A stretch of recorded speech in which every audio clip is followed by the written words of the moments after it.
Good evening, everybody. I'm Allison, and this is my fabulous mom, Cindy. We are fabulous alone, but we are fierce as a duo. Tonight's episode, we're going to be addressing a topic that I know for a fact everyone has had to deal with at some point in their lives, because at the end of the day, I think that it is a part of life and a part of growing up and living and love and all of that.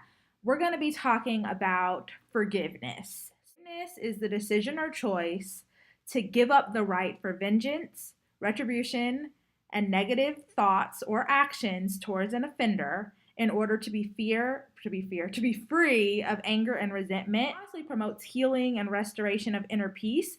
It's also necessary for the relationship to continue, but even if the relationship is not going to continue, forgiveness can still go a long way personally. What offenses do you think should be forgiven, and what do you think should not be forgiven? The one thing to me that is unforgivable is like abusing me. I mean, physical abuse. Mm-hmm. How long do you hold a grudge? How long does it take you to forgive and get over things? It depends. As far as you hurting me, I'm a big girl. I can kind of again, I want to say I forgive, and I do, because I don't hold on to that hurt, but I never forget things. But now, if you do something to my kid, I mean, there's, two people I'm still hunting for because they hurt you. And I'm still hunting for them. Relationships. One lesson that I learned really early on in my relationship and now marriage is that I can't tell my friends, my mom, my family every single time my husband does something that hurts or upsets me.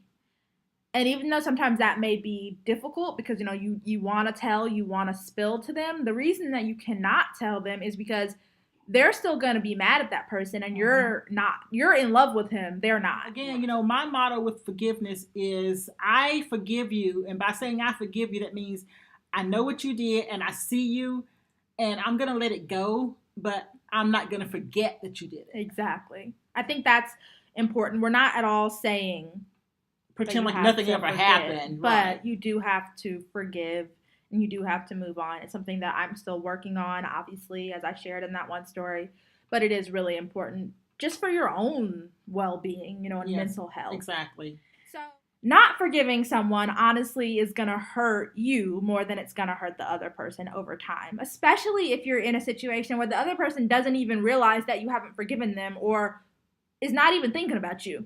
And I know that this is one of those situations for me where it's like, okay, practice what you preach. But, I do know in the back of my head that it's true. Not forgiving hurts you more than it hurts the other person. Letting go can honestly be therapeutic.